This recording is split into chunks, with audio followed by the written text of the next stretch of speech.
నిరంతరం కూడా వాటిని ఏ రకంగా ప్రజలకి చేరువుగా తీసుకురావాలి, ఏ రకంగా వాటి ద్వారా పేద ప్రజల కంట కన్నీరు తుడవాలనేటువంటి తపనతోటి నిరంతరం ఆలోచించేటువంటి వ్యక్తి శ్రీ పవన్ కళ్యాణ్ గారు.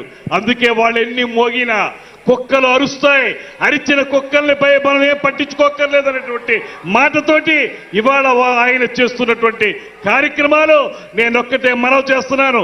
ఇంకా విర్రవీగుతున్నటువంటి వైసీపీ నాయకులకి ఒకే ఒక్క మాట చెబుతున్నాను, మీరు కార్పొరేటర్కి ఎక్కువ, ఎమ్మెల్యేకి తక్కువ అన్నారు.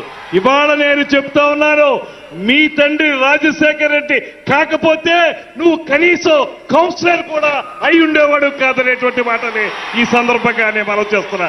ఆయనకున్నది ఏనాడు కూడా తన వెనకున్నటువంటి వ్యక్తుల గురించి ఆయన ఏనాడు రాజకీయాల్లో ముందుకు వెళ్ళలేదు. తన ముందున్నటువంటి ప్రజానీకాన్ని, తన వెంట నడుస్తున్నటువంటి జన సైనికుల్ని దృష్టిలో పెట్టుకునే ఆయన రాజకీయాన్ని నడిపారు. అందుకే ఇవాళ ప్రపంచ వ్యాప్తంగా ఒకే ఒక్క మాట చెప్తున్నారు, 100% స్ట్రైకింగ్ రేట్.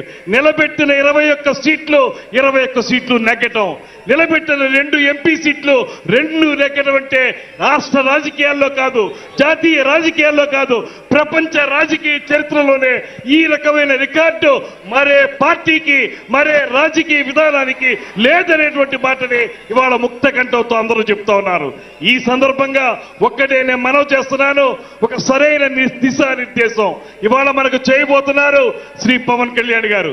మన ముఖ్యమంత్రి గారు చెప్పినటువంటి బాట ఏదైతే ఉందో, మనకు చూపిస్తున్నటువంటి ఇద్దరు కూడా, ఒక పక్కన గ్రేట్ విజనరీ ఆఫ్ ఇండియాగా పేరు పొందినటువంటి చంద్రబాబు నాయుడు గారు, మరో పక్కన పేద ప్రజల కోసమే రాజకీయ పార్టీ నడుపుతున్నటువంటి శ్రీ పవన్ కళ్యాణ్ గారు. వీరిద్దరి పైన ప్రపంచంలోనే ఉక్కు మనిషిగా పేరు పొందినటువంటి నరేంద్ర మోడీ గారు, ఈ ముగ్గురు కలిసి ఈ కూటమి ప్రభుత్వం ఈ రాష్ట్రాన్ని సువర్ణాధ్యాయంగా మలచడానికి సిద్ధంగా ఉందనేటువంటి మాటని మరొకసారి మనవి చేసుకుంటూ, వారిచ్చే దిశానిర్దేశంతో ఒక పక్కన పార్టీని బలోపేతం చేసుకోవటం, మరో పక్కన ప్రభుత్వాన్ని మంచి ప్రభుత్వంగా ముందుకు తీసుకెళ్ళడానికి నిరంతర నిర్విరామ కృషి చేస్తామనేటువంటి ప్రతిజ్ఞని తెలియజేసుకుంటూ, మరొక్క మారు మనం ప్రజలకి పునరంకితం అవుతాం అనేటువంటి మాటని మరొక్క మారు మీ అందరికీ తెలియజేసుకుంటూ, ఈ అవకాశం ఇచ్చిన పెద్దలందరికీ కూడా